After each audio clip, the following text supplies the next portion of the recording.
Welcome everybody to episode 24 of the Safello Show. It's Friday, it's afternoon, we're getting close to summer. What else are you gonna do? You're gonna watch the show. And we have a great subject today. We're talking about a career in crypto and closing the gender gap. But before we do, let me talk a little bit about Safello.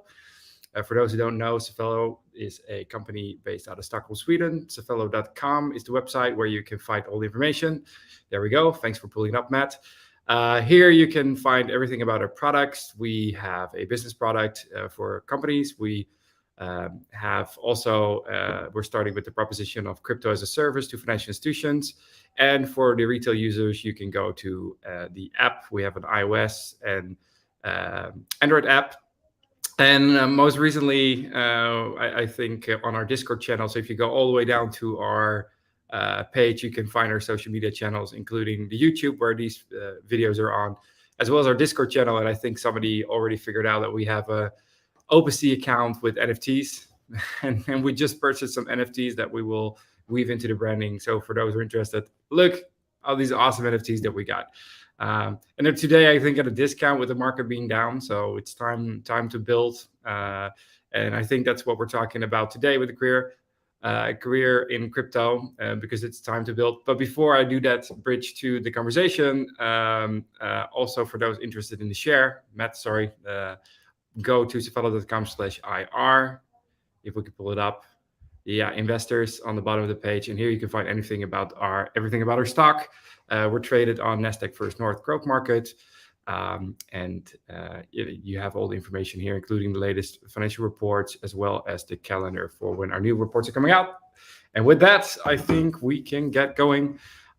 So we have not one, not two, but three great guests today. And obviously, great to get more people in this conversation. Took some time to pull it together, but here we are on Friday. So first off, let me introduce Zara Zamani. Hi, Zara from Chromaway. Welcome. Hi. Thank you so much. Thanks for having me on the show. Thanks for joining. I'll introduce everyone else, and then we'll do a quick round of introduction. Next is Olivia Peacock from Northstake. Welcome, Olivia. Hi. And again, also thank you so much for having me on the show as well. Of course. And finally, Bridget Greenwood from The Bigger Pie. Welcome, Bridget. Thank you very much, Frank. Hello, Zara. Hello, Olivia. Thanks very much for having us on. All right, so this is going to be a good conversation, and in a rarity in crypto, I'm the minority today as a guy. And I'm sure I'm going to say stupid stuff, but you guys, there you go. I already did. Like, this is the one thing I had a whole discussion about what to use, folks, people, but maybe without going into those details today too much in the technicalities. I think it's important to understand sort of the bigger picture of the gender gap and how founders can think about it, and how people investing in the companies can think about it, and of course women looking for a career in crypto, how they can think about it. But maybe let's start with a quick introduction. Going from the top right, Zara, would you like to start? Yeah, sure. So I'm a blockchain solution architect. I've been in the space since 2015. Today I work with Chromaway, which is a Nordic leading blockchain company, and I work as a chief solutions officer. I'm also a researcher and a lecturer at the University of Halmstad in blockchain adoption. Awesome. Thank you. Olivia? Yeah. Hi, so I'm Olivia. I'm marketing manager at Northstake. We are a staking as a service provider for institutions that would like to invest in crypto assets and stake their crypto assets. I'm actually quite new to the blockchain and crypto industry, so I've actually been in it roughly around 6 months now. And yeah, so I definitely have the, I come from the side of being new to the industry, and what is that like? Yeah. Yeah, and I can say we had Jesper on from Northstake, and it was a great episode where he explained your model in business.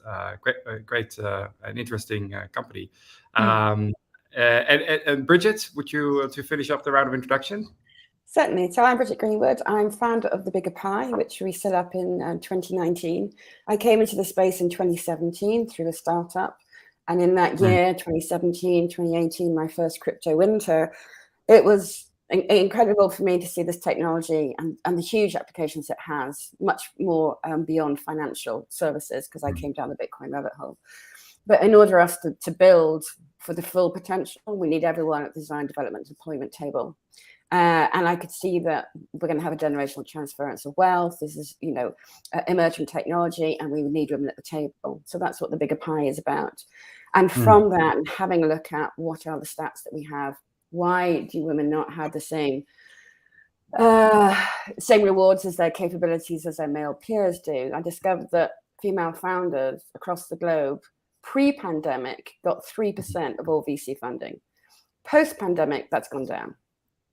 And so along with my co-founder, Amber Goddard, we've launched the 200 billion club, and that is to address this lack of female funding. I like the name.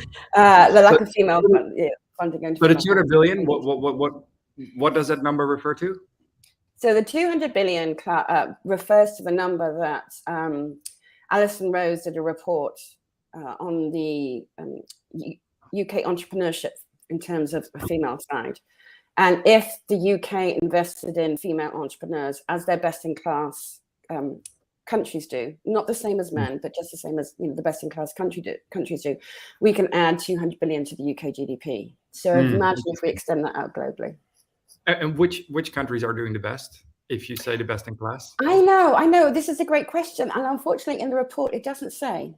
I have scoured for that information so that we can see which countries are doing really well. I know that in Southeast Asia, in 2021, they managed to invest 17.2% of all VCs funding went to female-led startups, which is way above global average. But whether that's the report that they don't mention the countries in the report, unfortunately. That's sad. If anyone listening in knows that statistic, then please post it in a comment and we'll bring it up in a stream. I also noticed we have kind of the similar plan in our background today, Bridget. It's like they're the ones that are least difficult to kill. Exactly. So interesting. So the three of you, I think, started at different times. You mentioned 2017. That was a period where you had the ICO craze, and it was the peak of the market, and then you had the bear market. And Olivia, you just joined. Zara, when did you join in the crypto space? 2015. That was when the smart contract was hot. So did you say 2000? Sorry. 2015. So you're the OG lady on the call. So it's kind of interesting. So the different.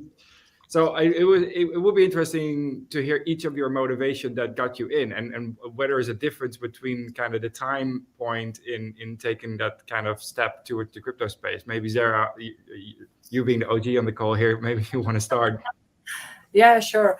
Well, at the time I was actually running my own fintech and travel tech company, and we were having a lot of problem with the international settlements in travel services, because we had service providers in different places and travelers in different places, and the service itself was in a different country.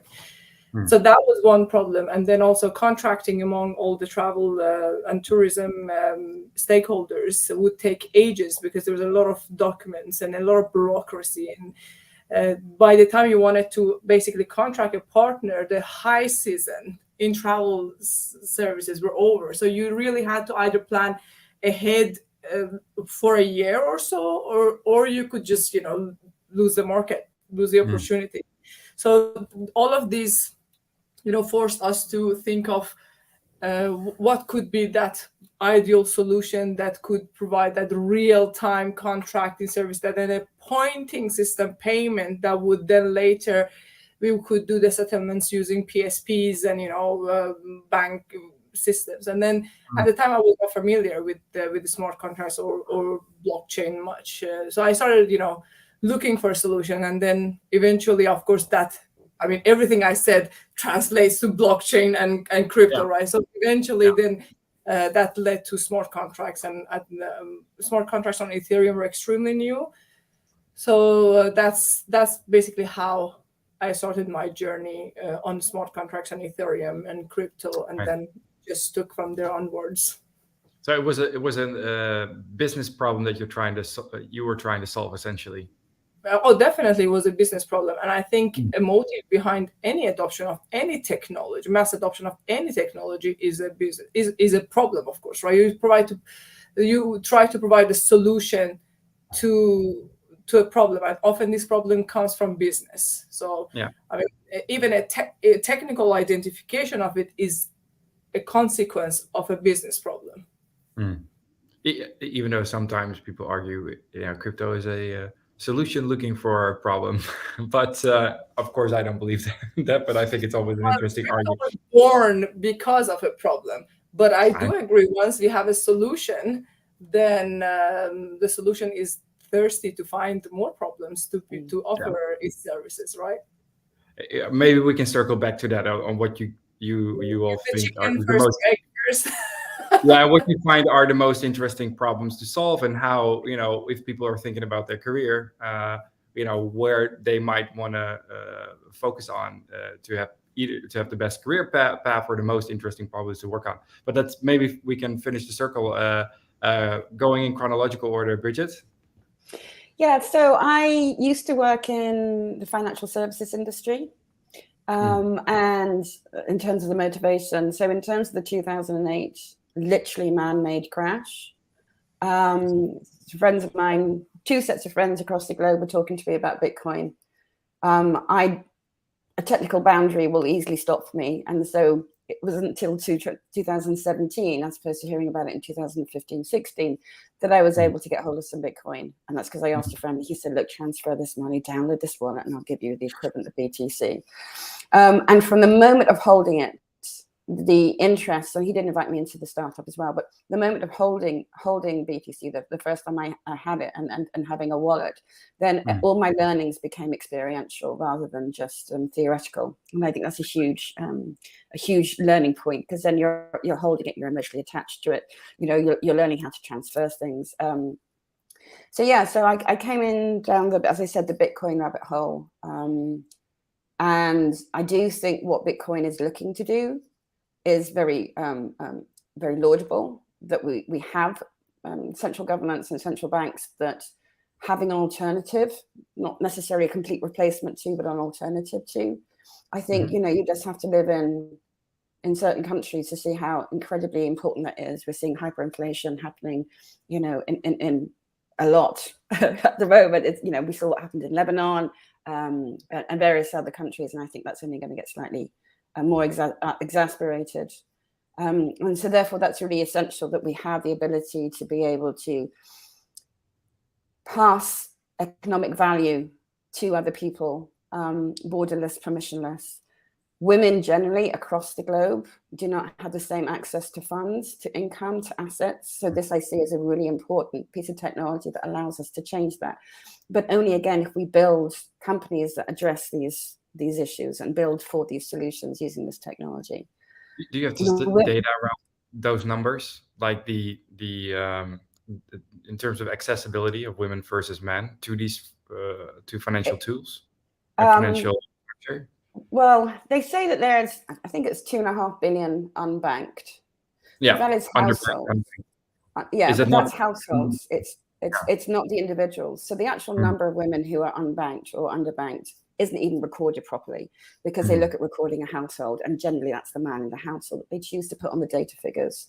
And of course, depending on the geographical location that you're in, that will change dramatically as well. In the Nordic countries, you have much better gender parity than you do across other parts of the globe. But it's not just the gender parity either. I mean, I discovered more about farming since I've been in the blockchain space, and because of the value chain and how that can be improved. And I just think it's heartbreaking that farmers, the closer they are to the equator, the more likely they are to go to bed hungry. I mean, you're a farmer. How can you possibly go to bed hungry? But anyway, so yes, so I could see all the ways that this technology was able to be used as part of the solutions. And I had a look at the women in the space who are like Zara. They speak multiple languages. They have multiple degrees. They have a career history that anyone will be proud of. And they have a vision of where this technology can go and how to build, because they were building in 2018 during that crypto winter. You said at the beginning of this, now is the time to build. And they were just women that I wanted to spend more time with and see if they needed support in the industry as women. And the answer was yeah. So that's where the bigger pie came from. So so we briefly touched upon the bigger pie, and I'll finish the circle, but it's interesting just to understand like the mission and the focus of the bigger pie, so people on the call truly understand it. Maybe we can pull up the website again, just because maybe you can best describe it, of course. Yes. Did you want to finish the circle, Olivia, or for me to talk about the bigger pie? No, you can. We'll continue to Olivia, but maybe while we're on the subject, of course. So the bigger pie is. Yeah, so the bigger pie is but there to be able to support women who are looking to come to the space and who are in the space. So one of the things that I've done the research on is why do we have this issue across the globe, especially if you look at tech web 2.0, and women leave at twice the rate as their male counterparts do. We need more role models, people like Zara, being able to see people like Olivia in doing incredible jobs and in great roles. So we talk to event organizers and make sure that the experts they have access to are women. We're putting together a web directory to make sure that it's not just event organizers that can have access to these expertise, but media can as well. We're giving media training to the women so that they can have the right tools to be able to represent. And we're doing things like programs to be able to take women, particularly senior women in Web 2 or traditional finance, across into Web 3. We're focused on senior women. We're focused on everyone, but senior women particularly, because we need 30% of all C-suite to be a minimum held by women. Otherwise, we'll still have that gender disparity. So that's what I'm really looking to focus on. 30%, you said. So a minimum of 30%. Yeah. Okay. And so we're doing programs like the Zero to CMO program and the Zero to CTO program. And that's to give you that skills gap in the Web3 area. So is it a skills gap that is the primary issue, or is it like, are there other aspects to that transition, let's say to Web3 or crypto, that is particularly hard? Or what would you say are the primary like drivers for accelerating, the adoption of women of cryptocurrency or blockchain technology and making a career in it? And I know that Zara's got a whole bunch of responses that she'd love to share on this as well. So. Please chime in. This is not like a mandatory circle. Everybody can add to the conversation. Maybe we can have the round of introduction finish. We can finish with Olivia, and then we can start with the rest of the Okay. Yeah. I didn't want to take Olivia. All right, let's do that. And we start back. Yeah, great. So so I am actually quite new to the blockchain and crypto industry. So I've been in it now roughly for 6 months. And, one of my motivating factors was actually from a personal point of view. So, personally, I was interested in traditional finance and traditional investing like stocks and stock market. And of course, coming from that, I know there is still a massive gender gap in traditional finance. And then obviously going over to crypto, it's the same problem. There's still a massive gender gap. And that was something that I got interested in. So I looked a bit further, and then Northstake were searching for a marketing manager. And then I just applied, and I really just, said to the guys, look, I'm really passionate about investing. I'm really passionate about learning more about crypto and blockchain. But actually, if there's one thing that I could say is what I like to kind of say, like the girl next door. And I would say that as, that's a girl who hasn't had any previous background in finance. She doesn't have an economics degree. She hasn't been exposed to it as well. And there's so many of us out there. And there was actually a survey. I will share that survey when I can find the source. But there was a survey that it's 54% of women are interested to learn more about crypto and blockchain, but they have no idea where to start. And that's over half of women want to learn more, but they're just not exposed to it. So that was really a driving force for me. And then, with the guys, and I just said, look, I really want to learn more about this, and I'm determined and motivated to learn more and make a difference. And then here I am. Yeah. Cool. Maybe I can add the statistics. We just dug it up. So in our user base, we saw in 2020. Jesper is cheering you on. Okay, bring up Jesper's comment. There we go. Good support. We looked, and I think we saw, let me just pull up the statistic here, the precise number. I think in 2020 we saw that 19% of our user base was female, so it was a relatively low amount. And 81% was male. But now in 2022, that has changed pretty significantly to 32% female and 68% male. So there's definitely, I guess, a positive trend, at least as far as we see in our user base, and we are the market leader in Sweden. So we have a maybe relatively broad reflection of the market in the Swedish market. Is that something you share? Do you see that interest grow, or you talk about 45% being interested? How can we accelerate that interest? How can we get women to the right resources? Yeah, I mean, from that study that, and again, I will pull that up after, and I will share that link, but it was 54% of women. So it was over half of women were interested to learn more, but they just had no idea where to start. Sorry, 54. Yeah, 54%. Yeah. And that's massive. And like I said, from this perspective, like I said, like the gal next door who's not had a background in finance, doesn't have an economics degree, whatever that might be, because in those areas you can be exposed to it, because obviously financial investing, you get a bit of exposure to it. But unless you're in that kind of circle and in that industry, you might not necessarily be exposed to it, especially not on the level that men are. And that could definitely, from a marketing perspective, like I can say, and this is something that, I've spoken about a few times to the guys at work, that, one of the biggest sponsors of the Formula One is cryptocurrency exchanges. And that's, you might not realize that as a guy watching Formula One, but you're being exposed. I watch Formula One, and of course, I'm in crypto. Yeah. Bombarded, and every team has their different. Yes. So you've got that exposure. So even from a marketing perspective, as soon as you see that, whatever that advert might be for, you might go and search on it afterwards and say, what's that? But where is that same marketing push for women? Because I haven't personally seen any crypto exchange advertising wherever there might be a statistically high number of female audience. So we're not being exposed at the same rate that men are, even though we're interested to learn more.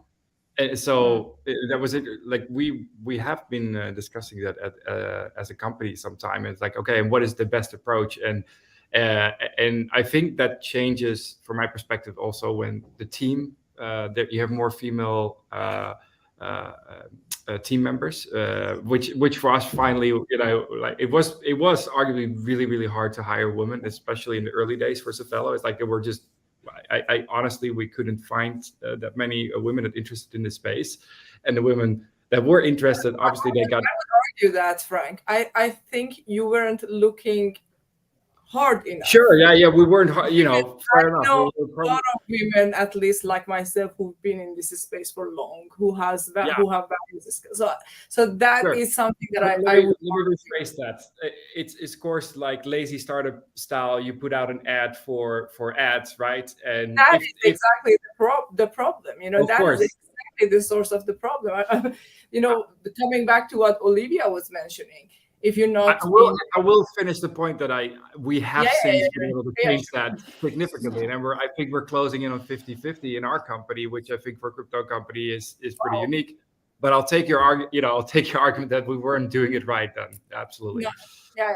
No, but following what Olivia was saying, I think she's very right. If at some point if you weren't in tech or in finance industry, you weren't exposed really much to Web3 space or blockchain. I don't even want to necessarily call it crypto necessarily, right? Because crypto is an application of a technology. So then you weren't really exposed. And that is extremely unfortunate. I think that is one of the reasons we don't have enough women in the space yet, because this space is a child of two very male dominant space, which is tech and finance. Yeah, it was born as on these two spaces that are already very male dominant. So then, of course, as a result, then it started as male dominant space as well. And because there's a lot of uncertainty, and one of the biggest mistakes, I would say, that the early starters of this Web3 space or blockchain space have done is in order to make it sound cool, they made it sound complicated. And that was a really big mistake. They made it sound technically super complicated that only few of us who were technically competent dare to step in. But that is very wrong. I have all the technical knowledge. There are so many men who are working in this space who don't have equal technical knowledge and understanding that I have. But women who don't have technical and understanding, they don't really dare to step in because they think, you know, the mentality is different. They think I have to fit in with this set of skills. But then the adoption rate going up, what you see in Safello and we see in Chromaway as well, and I think we've seen generally in the space is, I would say we have to be thankful to NFTs. NFTs really helped women to step into the space, because then they realize, okay, so I can actually be in this space without, you know, I don't need to be a senior technical developer or anything. I can just be in the space and learn the concepts and then use it in my daily life and use it in my art and my business, etc. But however, this adoption, as much as I am really happy for this adoption really going higher in women's space, I'm also worried for it.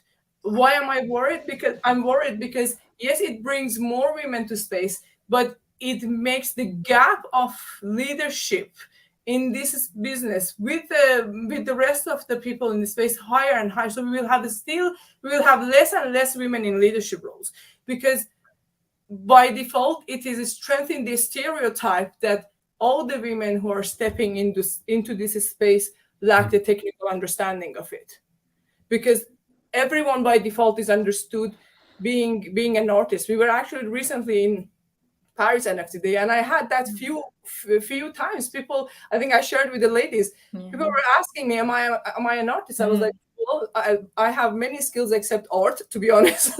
Art is not my skill. So what do you do? And then when I would say that I'm chief solutions officer at a blockchain company, the looks on the faces, typically, of course, it's like so strange, like it's not something that they're used to it, because all they heard is you expect the stereotype that you want women in this space, but as artists, but as, you know, business women, which is amazing. But then, you know, hiring this gap that, you know, women will be stereotyped to certain roles and men will be stereotyped to certain roles. That is what I'm really afraid that it is. Are we seeing that? Are we already seeing that? Is that what you're saying? You're basically already seeing that stereotype? I'm definitely seeing that. I'm definitely seeing that. So how do you break that? How do you break through that? So that's how we talk to women. A lot about how we talk to women. When I said like you weren't looking hard enough, I don't mean that you weren't really going to different, you know, means of communication to find. No, you were probably. And I think, well, I'm in Sweden. Safello is a Swedish company. Well, you didn't find me. I didn't find you, right? So, and Sweden is such a small country, right? So, and that is because the way you talk is not the way that I communicate with. When you're I don't mean you necessarily. I mean generally crypto companies. The way we talk to the public, when we are communicating what kind of role we want. Majority of the hiring languages are very male-liked languages. Well, whereas female candidates are looking for different types of values when they're joining a company. So the language of hiring affects a lot, actually.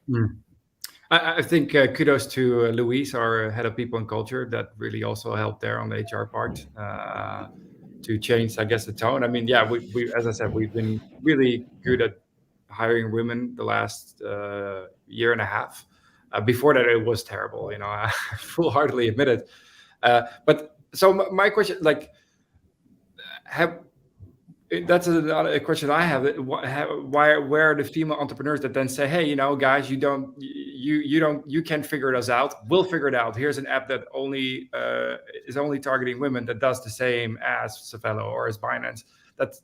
Is that too simplistic in thinking, or is that a question that like, oh yeah, why aren't those apps available? Because clearly you can't ignore half of the population, right?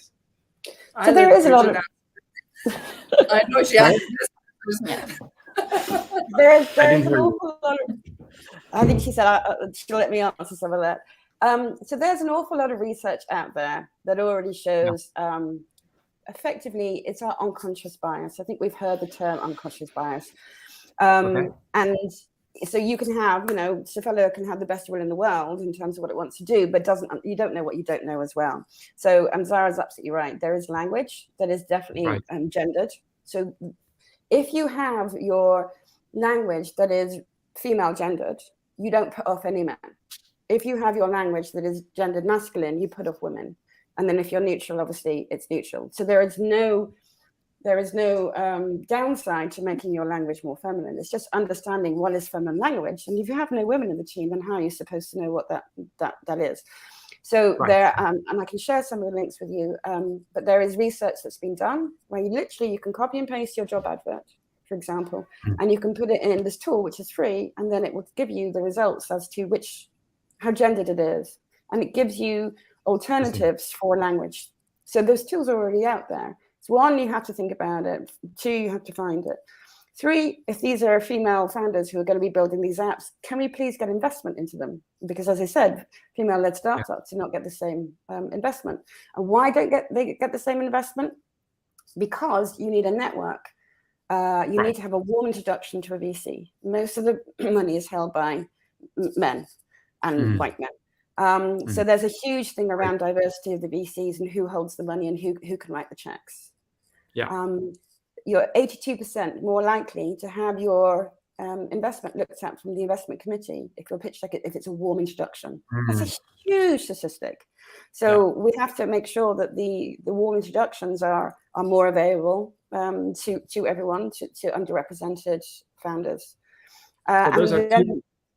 Those are two things. One is the funding part and one is the language part. I was just curious about the language part. Like, can you give an example of that? I think it might be a good, way to think about for founders when they may be able at least to recognize when in their own companies how they speak. Because it's interesting when it's like I simplistically say, okay, where is there no female app for crypto trades? But what you are saying is essentially no. It's just it can be kind of subtle in the language. In the language only, that can already make a huge difference. If just the tonality of how you approach women in your communication can already have an impact. Am I understanding that correctly? Yeah. When you read something, you can tell how safe this is going to be for you as a woman, and safe in terms of how you'll be treated, how you'll be rewarded, how you'll be paid, how you'll be promoted, what work that you'll be given. And so most women read it and they don't necessarily, I'm consciously discounting this. They just go, oh, then you look at the team and you see the team is all just men.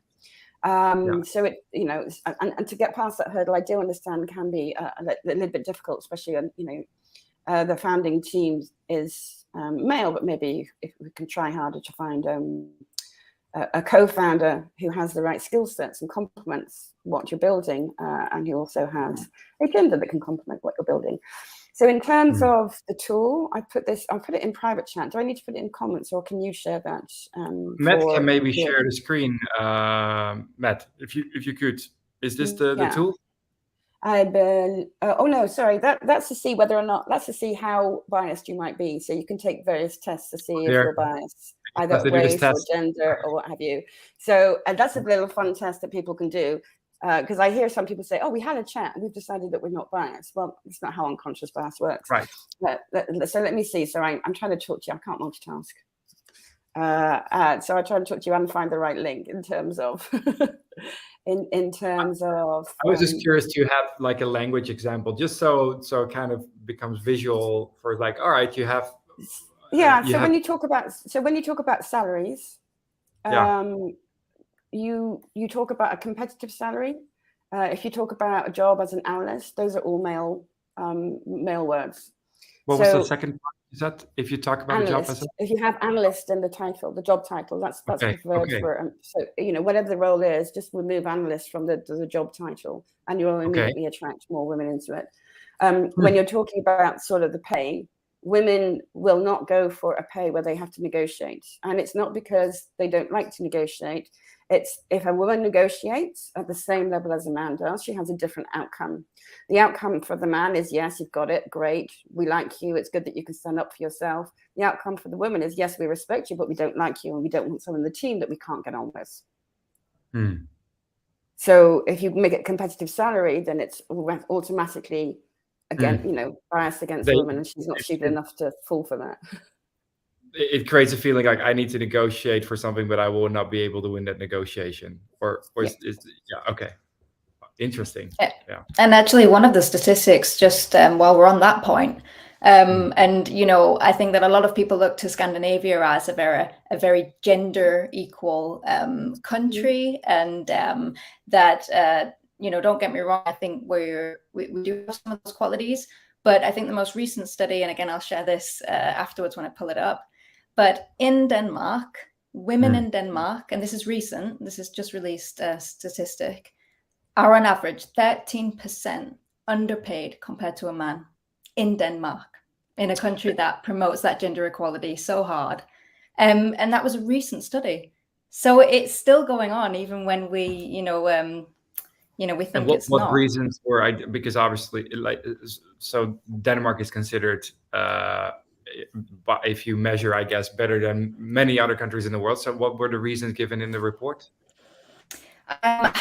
I think, again, on the point of what Bridget said, in Denmark, just for example, as in Denmark, it's very normal actually that a wage is not discussed on the job description, and it is a negotiation every time.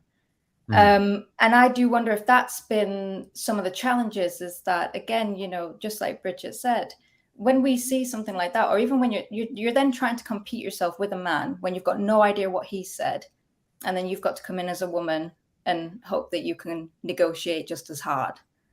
And that's another thing, negotiation skills. That's something, again, really important for women to be exposed to that and to learn about that and how to do that and how to do it well. Because I think also from childhood and, just growing up, and, there's a really big discussion on this, you could go really deep, but there is that thing where men have perhaps learned how to negotiate and the skills of negotiation slightly more than women are exposed to that. It's because they get a better outcome. So yes, I think if a woman negotiates, sorry, Sarah, go ahead. I want to add something. I actually wrote about this a few days ago on LinkedIn as well, about feminine versus masculine culture in this space. And we have to understand, yes, as much as we're evolving as human beings, but there's still a feminine versus masculine culture. And this is science, and this is proven scientifically. And I was actually even writing about Hofstede study. Hofstede is the biggest culture and social scientist of the century, and he actually writes a lot about feminine and masculine culture. Feminine culture is a lot around sharing and caring and creating value for the community, whereas masculine culture is a lot about power and money and centralization and a lot of this. Well, just because the business was in all different spaces has been dominated by men, therefore eventually the culture has become very male dominant masculine culture. And for us, for women to be successful in this space and to actually live up to our potential, we have to learn a lot of masculine culture. At some point in my culture, in my career, I used to blame it a lot on ourselves, on women, saying, what, men ask for higher salary, we should also ask for higher salary, we should learn to ask. But at this point now, I have reached to a point that why should I change myself as a woman? I should, if I'm not feeling comfortable with that, then I should not do that. But the environment should be fair enough for me to trust that even if I don't want to negotiate, or I don't feel comfortable negotiating on my pay constantly on every career talk, I should trust that I am paid equally. I shouldn't really go out of my character and force myself to act like a man for being successful in this space, right? So yes, there is a lot of learning. There is a lot of learning for us as women also. But then there is also a lot on general education of the space, men and women both. So as much as women have to educate themselves to learn, men also have to educate themselves to understand these differences. We have understood these differences long time ago, and we have recognized it. We have tried to learn and step up, but I think education on men's side has been much slower. So I think we need to educate the other side of the coin, and also let them understand these differences and respect these differences as well. So we don't end up with a situation like we have in Denmark. And I don't really honestly think Sweden is much different from that perspective as well, because I also work in Sweden. So I don't think that we are in a perfectly, equal society in Sweden as well, unfortunately. And coming back to the language examples, I shared the link here in the chat that you can actually see some of the words. For example, when we talk about hiring, where we expect from you as a candidate, when we talk a lot about targets and numbers and expectations, and not talk much about the values, that is exactly when you push all the women away. Because I'm telling you, this is what I want from you, and I want this very inner structure. But when we don't give you an opportunity to be affectionate, to share, to gain value, to contribute, that is, of course, something not interested for women. But even for me today, when I'm looking at this job ads, it means a lot for me if I see this as a space that I can actually contribute and I can grow in many other dimensions, not only about the salary and the position and the title for me. Whereas, it can be different when it comes to male candidates. So can we talk about crypto companies that are doing it well? Which companies, which like I would say at Chromaway we are doing pretty well. 40+% of our employees are women, and we have women in various roles. We have women in leadership. We have 40% of our C-level women. We have multiple. Well, the same trend goes to all the technical roles and marketing roles and business roles and analysts, and so we have I would say we are doing pretty well in crypto industry. Yeah, I would say so. Yeah, I imagine most companies don't meet that percentage. Threshold. Yeah. Yeah. I think if you're a woman looking to come into the space, I think it's, Olivia said it early on that 54% of women are interested in crypto, but they don't understand where to go. And we have three of us here, and yourself as well, Frank, and I'm sure that we've all got slightly different learning styles. So I'm a community builder because I love to learn through conversations and through the network. So I would always definitely recommend that if you're looking to come into the space, find the female-friendly networks like the Bigger Pie. There are a number of other ones. And then come in, and then, because you don't know what you don't know. So how do you know what to ask if you don't know what you don't know? There's a lot that you can learn just from seeing these conversations. You also then have the ability to be able to connect with people who will be able to then sort of take you down that path, either in terms of the network that you need or the resources that they've been used. On the Bigger Pie, we have a whole bunch of third-party resources that other people have put together that have been really great. There are a number of ways that you can come into the industry through the permissionless route, through DAOs, which I find really fascinating. So that there's so much work, there's so much, talent sat at home, hasn't been able to come into the workforce because they've taken a break whilst they're looking after their families. And you can go and join a DAO, and again, you can sort of sit in a Discord channel and see what's going on. Gender statistics on DAOs that it maybe is different than in the traditional businesses or equity, like with the traditional equity setups? I think it's not really is the answer.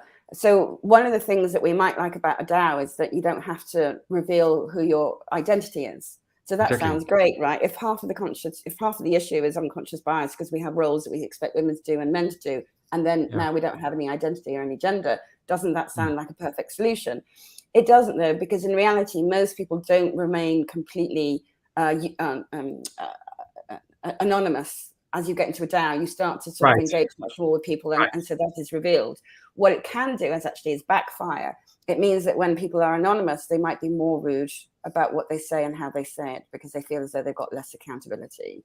So it can kind of go both ways. But the permissionless side of things, and I was on a call a couple of weeks ago, and there was a woman who was in her 50s, was returning back into the workforce, didn't know what to do, and then ended up sort of being told, go and have a look at Bankless now. And then just was reading in there, didn't understand things with Google, looking up, started to learn and self-educate quite quietly. And then something came up and they needed an AMA and a Q&A and AMA. She said, oh, I can help with that. And now she's earning a decent living, permissionless, didn't have to put a CV in, didn't have to worry about her gender, didn't have to worry about her age, but could show up with her talent. And I think that's quite exciting. Well, that's cool. But I mean, I like the approach of like both sides need to learn, but I also hear like it's maybe more on the masculine side that needs to learn more about the feminine side than the other way around, right? I think the need for change, it needs to be more on the on the masculine energy side. But the desire for change is not matched. Because the consequences are just not perceived to be, again, going back to the VCs, research was done and it said the most likely point of a female founder getting investment is whether or not the VC had a daughter, and they could see the daughter in the founder. They looked at data points, they looked at how good your product market fit, how good, the pitch deck, all of that. None of that was relevant. Is whether or not the VCs had a daughter and wanted a better world for their daughter. So we just need to have more men to have more daughters, and then we'll be okay. I have 2 sons, so that's not helpful. You're not going to have to Sorry. I guess it's one of the worst statistics is with funding, right? 3%, I think you said. Which is less than that now. And in fintech in the UK, it was 1.5%. So when Zara was talking about both financial and tech services being the most male dominated, in the fintech world where you're supposed to be disrupting finance, and the investment of female-led startups is 1.5%. It screams an imbalance and an issue. And on the founder side, do we see different data in the crypto space, or on the DAO side, for instance, that there are more female founders there? No? I'd like to see what the reports say for the last 12 months. So we've seen an increase in women come into the space of 150%, I believe it was. But obviously the data to be able to collect who the founders are, where they're at, etc., for the last 12 months won't come out until next year. It'll be very interesting to see that. But no, at the moment, the funding stats, I think it was 8.5% of the top 200 crypto companies had some sort of female founders in them. So it's still hugely skewed towards the men. So maybe we can go like into the practical. Like, I'd like to hear from all three of you, like your top 3 tips for whoever you want to address it to on moving in the right direction with this issue. Whoever wants to start. Maybe Olivia. I mean, definitely, again, like from the point of view of a woman, a young lady, girl who hasn't had exposure to it, but has heard about it, but has no idea where to start. For them, I would say, there are some really friendly, very easy to understand blogs on Medium if you search, and also some YouTube videos is a great place to start as well. There's some very easy ones there. But also, like Bridget mentioned, these female communities, and there's actually so many of them. And also the bigger pie, we also share there with the girls, jobs that are opening. Girls can ask questions there, and somebody else will answer for them. And there's no such thing as a stupid question. Everybody's there to support each other. And the other thing I would say is, if you're completely new to finance, economics, investing, and this is a blank slate, when you come into it, be prepared that it might feel overwhelming at times. And you might feel, because I've also experienced this feeling where I was like, I'm never going to get this. It's too much. But the thing is, if you really persevere and you say, no, I'm going to get this, it's okay. Everybody has to start somewhere. Everybody has to learn. Bill Gates wasn't born into the world knowing coding. He had to learn. He had to go to school. He had to read books. He had to watch videos. We all learn. And it's the thing of, you will get there. So don't give up, persevere, you will get there. I would really say those 2 things. Yeah. So going back to the stats that we're sort of sharing, a woman if she's going to apply for a job, seems to think she's at least 80% of those competencies that are required before she'll apply. A guy will apply with 20% of them. If you think about where we are in the Web3 world, so it's over 10 years old, but it's still incredibly nascent. And the equivalent of that as well is a woman will apply for a job 2 years after she's competent for it, and a man will apply for a job 2 years before he's competent for it.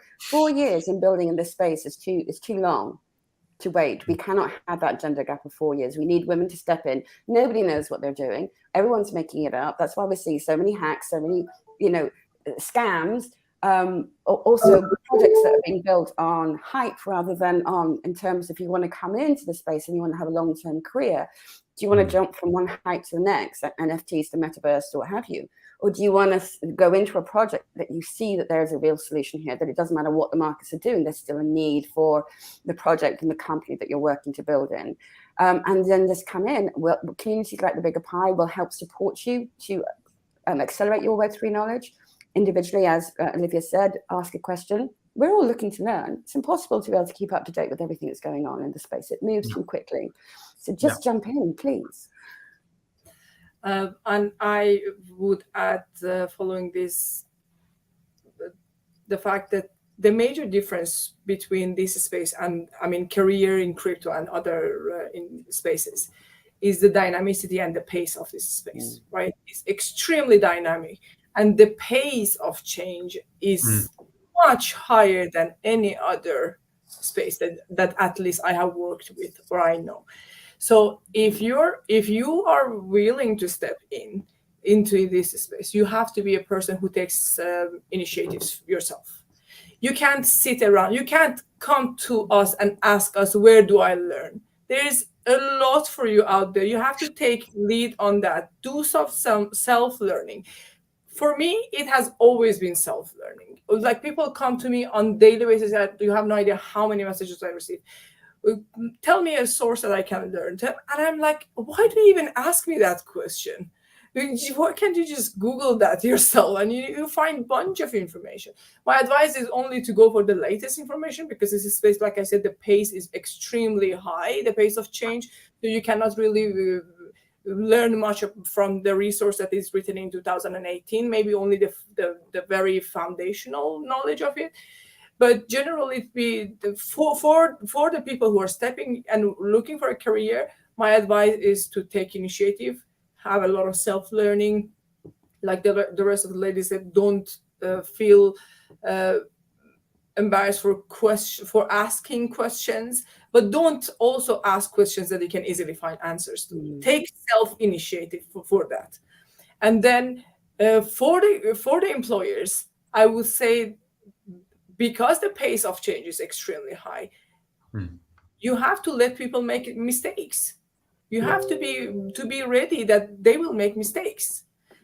Just exactly the same way we as the leaders make mistakes.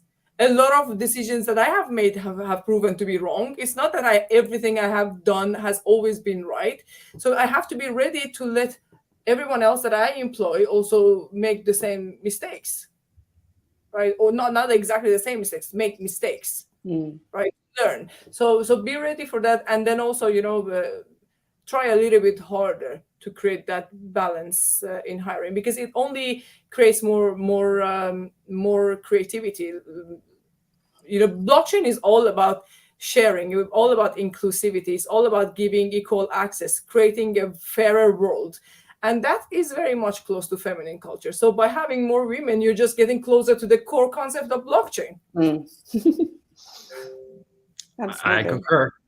It was a proactive effort for us to get to kind of the level we got today. So it was, you can do it passively, that's for sure. And it needs to be, of course, somebody, if you have a completely male team, needs to be standing up for making it a focus.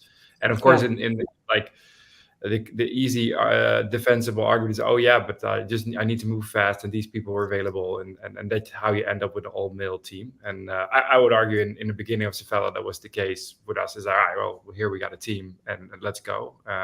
But at some point, I guess you need to make a conscious decision to think about these things, and because otherwise it's not a reflection course, of the user base you want to serve or who you are serving. Yeah. So I think the language, the language part. Yeah. Sorry. Go ahead. The sooner you do it, the better, right? Because if you have 4 founders and one of them is female, 25% of your network is going to have access to women, as opposed to 0% of your, a much smaller percent. So it's easier to build. We do all naturally go to our networks to be able to hire and to find and to learn from, etc. So the more that we can have, and that's what I'm saying, 30% of C-suite right at these startups, is going to make a huge difference to be able to find the talent that you're looking for, and be able to bring in that talent and keep it. Any, I don't know if we have any questions. I'm looking at the chat. Was there a question? Do you have a reference for the word analyst being masculine? I'm studying data analysis, and my class is only 20% female, 4 out of 20 students, from Frederic. Yeah, so the link, if you guys are happy to bring it up, I'll put it in the chat. So one, there was the link that Zara shared that you pulled up, and it had that list of the words on there. And then this is a tool that you can put in words, and it'll tell you thank you very much. It'll tell you what's masculine and what's gender neutral and what's feminine, and the alternatives, if that's what the question was. I think it seems to be like the question, but I do think that language part is quite insightful, because at one end you're thinking, okay, it's easy to think, okay, what do women want? But it can be subtle in like what language do you use, which I think is a interesting takeaway. I hope for the people who are listening in as well. Sorry, and go ahead. I would just like to add that your imagery is as important as your language. Yeah. So the team is the team, but what other images are you using in across your marketing that glares out, that it's all masculine, or that is more appealing to everyone? And certainly in the early days, all crypto companies were very techy. I think, like Sarah said, it's just like a tech website. Some were incomprehensible to use. Part of that maybe was a technology problem. It's just like you're building the simplest version, like the early days, I guess. But it's very likely also because whoever builds that first version is a man and doesn't think about that UI UX in a different way. I am thinking of which do you think are the most female-friendly interfaces in the crypto space that you've seen? Great question. We're all a bit stumped. It's not a bad question, no. It's kind of, I'm curious. Yeah, because a lot of them are techie. They are techie still today. If it's an easy user interface, then I'm happy for it. As I said, it doesn't take too much of a tech boundary for me to fail. Yeah. Any good examples, or? I think honestly, I am a good even reference to answer that question, because I think the way I think and the way I rationalize things is now very much like a man, because I've been in this space for a long time. I've started my career in tech industry, so I think people like Olivia would be best reference to tell us that, because probably she sees the reality a lot better than I do. Which apps do you use? I mean, I do find, in terms of apps, I do find crypto.com was the easiest for me to onboard, to be able to, if I wanted to purchase and do things within that. Some of the other self-custody stuff is a bit more difficult. Trying to bridge across various different protocols is, I mean, I can spend 45 minutes of my time waste, I don't know how much gas fee, and achieve nothing. And it drives me crazy. It's an issue for everyone, right? Every new startup has an issue with this. Like, it's not universally, like, it's not just only women that have an no. But I have heard a lot of complaints from women for Binance. That I have heard. Okay. It is quite techy, I guess. Yeah. I'm curious. Yeah, I gave up with Bitfinex. I got halfway through and I gave up because I was like, this is. Have you any of you used Safello by chance, or the app? We haven't just been made this week. Okay, maybe you can leave your notes after this. We will. Well, I think we need to round up, but any final takeaway before we do so? Just that anyone is more than happy to reach out to me. I'm sure Olivia and Zara are the same. If you have a question that you didn't want to ask publicly, connect with me on LinkedIn, connect with me. I will be the easiest place to find me. And also, if you go to the website and you want to join our community, it's the third column. It tells you how to do that. Okay. I would just add one thing before the final comment is I have to bring that up that My Neighbor Alice, one of the games from Chromaway, is the first crypto game designed for ladies. So it's the feminine crypto game. And the whole aesthetic and the design of the game is very feminine. So that can be one example of feminine products in crypto. Yes. But feel free to reach out, ladies and also gentlemen, for sure, because stepping into crypto, we're talking about all creating this balance, so we don't want end up with the feminine world wanting to add more men. So I don't think we will ever get there, but still feel free to reach out. You can always reach out to me on LinkedIn, and we'll be happy to answer questions. Yeah, I completely agree. Reach out to us and do jump in to the bigger pie, because we're all there. And there's some fantastic ladies in there, really. And it's such a supportive space to be in. So if you are, for example, completely new to this and you have no idea where to go, definitely jump into the bigger pie. It's fantastic when you're starting out in this industry. Okay. If you should pick one just to learn, which one would you guys? Okay, we'll finish with that one, and then we go for the end. That kind of depends on which field that you want to go in. But so for me, that would be to make sure that you love lifelong learning, and that you can always adapt and change. Because even if you're in development, marketing, finance, whatever, it goes at such a pace. You need to make sure that you're always learning. Excellent. Yeah. All right. On that note, I want to thank all three of you for joining, Olivia for pulling it together. I hope everybody who listened in learned something and has some takeaways, whether you're a man or a woman. or gender minority. Exactly, anything in between. And that was episode 24 of the Safello Show. Thanks for tuning in, and see you next time. Thank you. Thank you. Thank you. Bye. Thank you. Bye.